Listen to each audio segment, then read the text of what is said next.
Every year, millions of people download a new language app on January 1st. Oh, yeah. Like clockwork. Right. They buy the premium subscription and they clear 20 minutes a day on their calendar, and they are just absolutely fired up. Mm-hmm. But by January 14th, about 80% of them have quit entirely. 80%? That is just wild. It's massive. The app just sits there, collecting digital dust. And the crazy thing is, it isn't because they lack the time, and it certainly isn't because they lack the intelligence. Right. It's usually because of a tiny 3-letter word that their brain just doesn't know how to use. Yeah, it's the classic honeymoon phase of learning. I mean, we love the idea of the new skill, but we drastically underestimate the biological friction of actually acquiring it. Exactly. And that friction is what we're dismantling today. Welcome to the deep dive. Glad to be here. Our source material today is actually a bit unexpected. It's a transcript from a language learning video channel called Mr. English Channel. Which is a great resource, by the way. Yeah, it is. It really is. But right off the bat, I want to clarify something. We aren't here to learn English syntax today. No, definitely not. Right. We are reverse engineering this transcript to extract the core psychological blueprints it uses. Because whether you're trying to learn Spanish or master Python for a work project or finally figure out how to play that guitar sitting in your closet, the internal roadblocks you hit on day 14 are identical. They really are. The brain doesn't care what the skill is. The resistance is the same. Okay, let's unpack this. The source starts by diagnosing the core reason we quit, and it anchors everything on how we define mindset. Right, and they define mindset in wonderfully simple terms. Mm-hmm. It's essentially just our feelings and our ideas about something. It's the internal lens we use to view the friction we're experiencing. Right. And they divide this into two distinct camps, the stuck mindset and the growing mindset. The stuck mindset, it's such a great label. Yeah, it's very visceral. The source describes it as a state of absolute finite thoughts. Things like, English is hard, or I am bad at this, or I will never learn. If you're a coder, I'm just not a math person. Exactly. But what really jumps out to me here isn't just the negativity of it, it's the permanence. It feels like a photograph. Oh, I like that. Yeah, like you take the picture, it says, I am bad at this, and the image is locked. It's just frozen in time. That's a really accurate way to conceptualize it. A photograph is a closed data loop. Right. And this is where the neuroscience of learning gets incredibly interesting. When you look at that internal photograph and say, I am bad at this, your brain takes that statement as an objective, permanent fact. Wow. And when your brain believes a situation is permanently futile, its biological imperative is to conserve energy. Wait, conserve energy, like physical calories? Literally, yes. Physical calories. Really? Yeah, the brain consumes about 20% of your body's resting calories. It's an energy hog. I had no idea. So learning a new skill, building new neural pathways is incredibly energy intensive. It's metabolically expensive. Okay. So if your brain thinks, well, we are fundamentally bad at this and we will never get it, it instantly shuts off the dopamine supply. Because it cuts it off. Cuts it off and triggers the urge to quit. Yeah. So it's not a character flaw that you want to delete the app. It's actually an evolutionary survival mechanism to stop wasting calories on a dead end. Okay, but I have to push back here a little bit. Sure. Let's say I'm trying to learn a new coding language and my code just keeps breaking. Right. I've spent 3 hours staring at the screen and nothing works. Okay. Telling myself I'm bad at this doesn't feel like a mindset issue in that moment. It feels like an objective, observable fact. Isn't telling myself I'm doing great just kind of bordering on toxic positivity? Well, that's the trap right there. Yeah. But the alternative they present, the growing mindset, isn't about toxic positivity at all. Okay. The core thought isn't, I am great at this. The source is very specific here. Yeah. The core thought is simply, I am learning this. I am learning this. Exactly. They use the analogy of a plant that starts as a tiny sprout, but grows a little every day. Yeah. So if the stuck mindset is a closed-loop photograph, like you said, the growing mindset is a movie that's still being filmed. A movie that's still being filmed. Yeah. Meaning the outcome hasn't been locked in yet? Exactly. It's an open loop. Right. When you shift the internal narrative to, I am learning this, you're signaling to your brain that the calorie expenditure is an investment, not a waste. Oh, I see. The brain thinks, okay, the reward is still coming, so let's keep the dopamine flowing. You maintain your cognitive bandwidth because you haven't triggered that biological shutdown sequence. Here's where it gets really interesting, though. It's easy to sit here in a studio and say, just have an open loop movie mindset. Oh, yeah. way easier said than done. Right. It's incredibly hard to actually do it when you're staring at a broken spreadsheet at 11 p.m. You've got like 14 tabs open and you're just exhausted. Absolutely. But the source provides a highly specific, immediate tool to force this cognitive shift. They call it the magic word. Yes. It's a tiny 3-letter hack for your prefrontal cortex. The word yet, Y-E-T. Yet. So if your brain throws up that stuck photograph thought like, I don't understand this, you actively append the word yet to the end. I don't understand this yet. Right. Or to use the source's example is like, I cannot speak fluently yet. It sounds almost too simple. But what's fascinating here is the immediate temporal shift that happens in your brain when you deploy that word. When you just say, I don't get it, your brain registers a hard boundary. But by adding yet, you instantly alter the temporal frame of the problem. Let's define temporal frame for the listeners. You mean like how we perceive the timeline of our own struggle. Right, exactly. Yeah. Yet explicitly opens a door to the future. It tells your neurological systems that the current state of failure is temporary. Remember that evolutionary urge to conserve energy we just talked about? Yeah, the urge to stop wasting calories on a lost cause. Well, the word yet bypasses that trigger. Yeah, when you say, I don't know how to do this yet, you're literally telling your brain's threat detection center, hey, hold on, this isn't a permanent threat to our resources.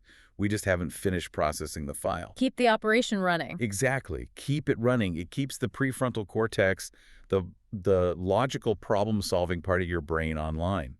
It's wild how much heavy lifting one single word can do. It really is. It strips the shame out of the present moment, too, because it acknowledges reality. I mean, I truly don't know how to do this right now, but it refuses to predict a doomed future. Beautifully put. But wait, even if we reframe our focus with yet and keep the brain's power turned on, we're still going to hit a wall the second we actually fail. Right, of course. Saying yet doesn't stop you from making an embarrassing mistake in front of your boss or mispronouncing a word so badly you accidentally insult someone. Oh, we've all been there. Right. Yeah. How does a growing mindset actually process the sting of a real-world mistake? This is the real crucible of learning. And the source addresses this head-on because mistakes are universally painful. Yeah. In the stuck mindset, a mistake feels like definitive proof that the negative photograph is accurate. It makes you feel stupid and shy and just fundamentally inadequate.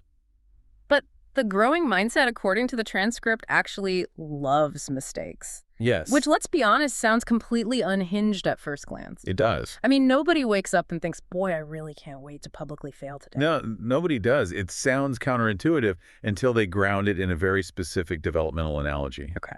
They ask us to think about a 1-year-old baby learning to walk. The source mentions a little girl named Cousin Mia. Right, Cousin Mia. And we've all heard this kind of advice before, right? You treat yourself like a toddler learning to walk. It's practically a cliche in self-help circles. Sure. But the source really leans into the mechanics of it. When Mia tries to walk, she stands up, she wobbles, and she falls down. Over and over again. She pulls herself up on the coffee table and just completely eats it. Just a hard thud on the floor. Yeah. And the adults in the room don't look at her and say, wow, Mia, you are terrible at walking.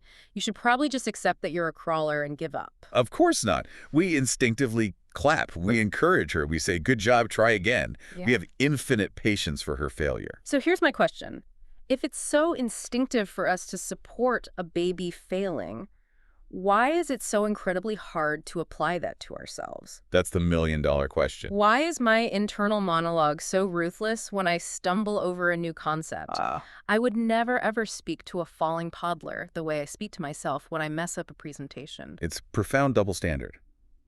And it ultimately comes down to identity architecture. Identity architect. Right. As adults, we have spent decades meticulously building an identity around being competent.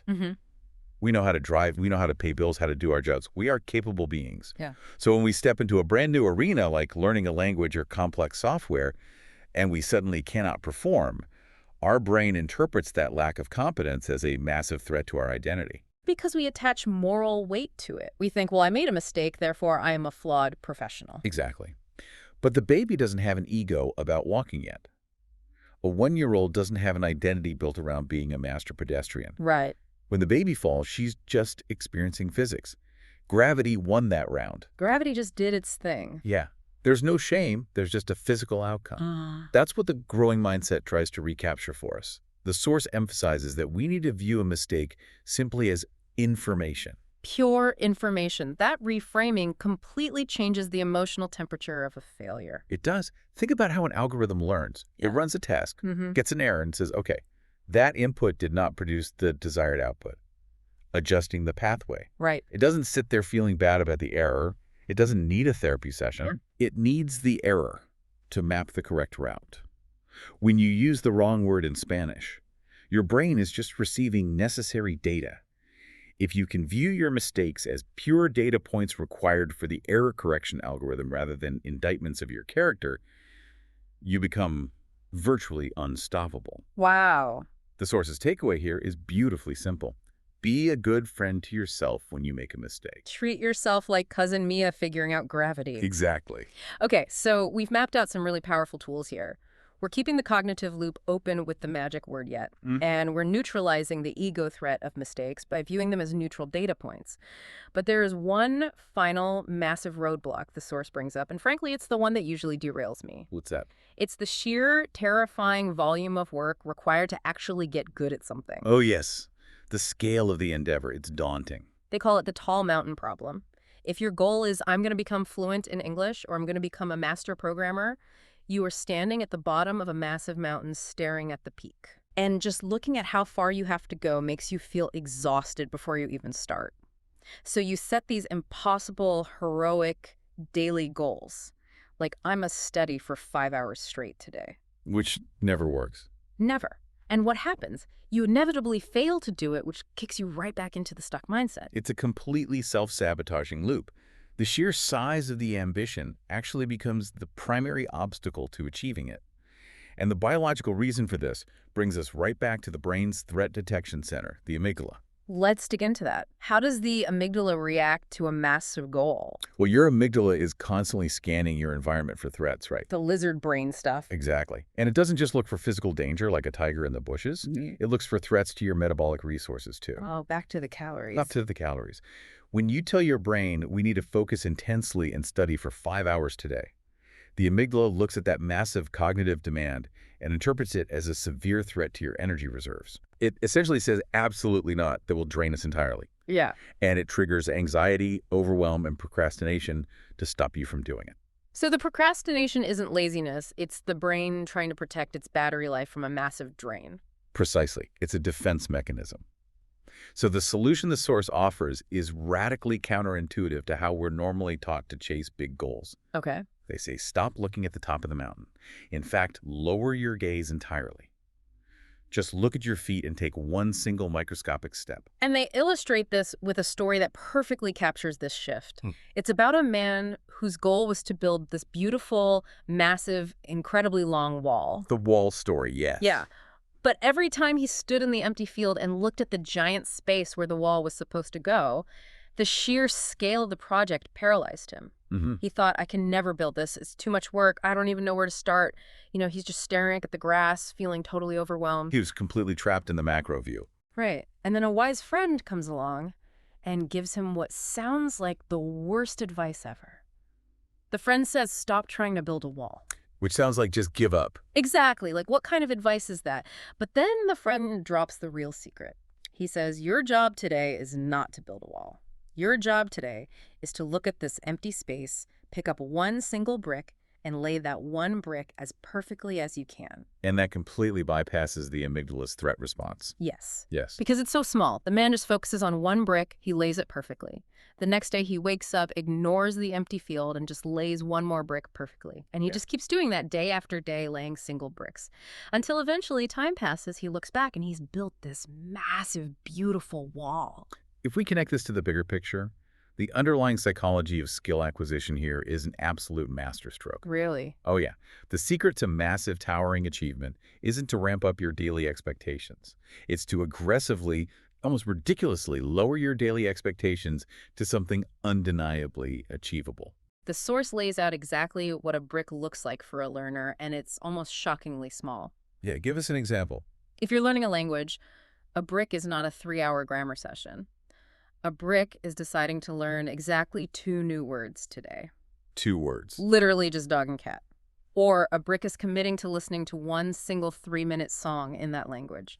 or leaving one tiny comment on a video, just something you can do in 5 minutes. Because when you tell your brain, we just need to learn 2 words today, the amygdala doesn't panic. It says, oh, 2 words. That costs almost zero energy. We could easily do that. Right. You completely circumvent the biological resistance.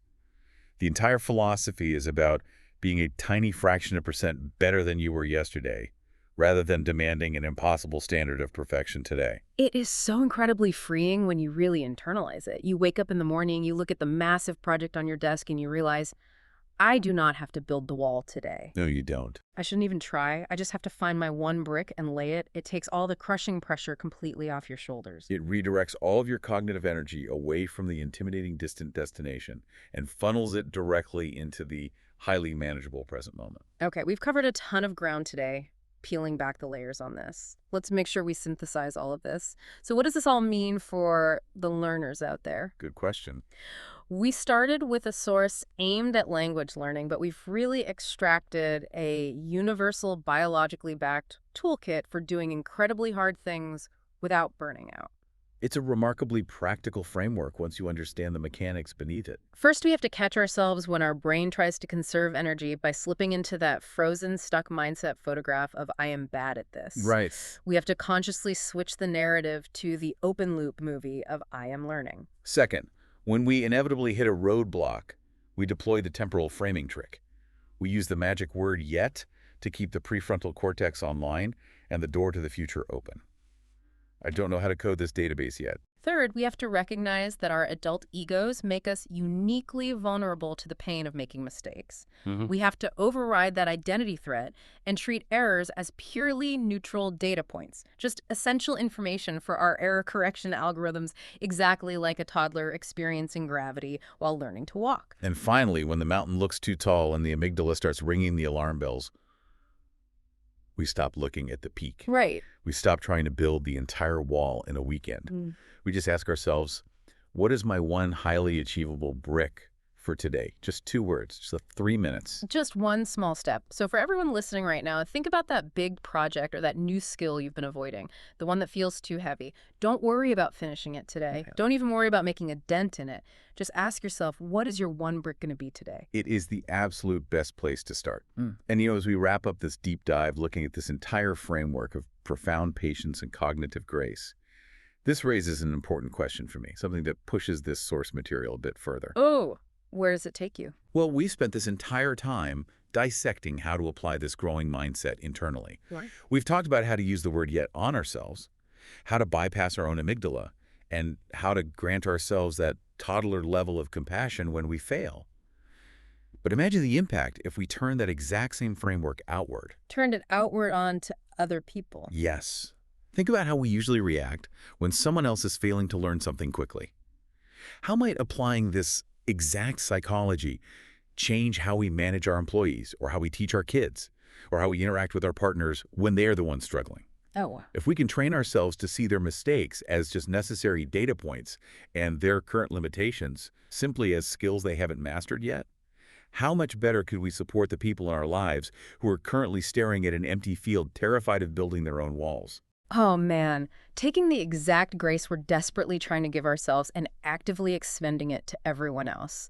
Viewing their struggles as open loop movies instead of locked photographs, that completely changes how you look at the people around you. I absolutely love that thought. Yeah, it's a powerful shift.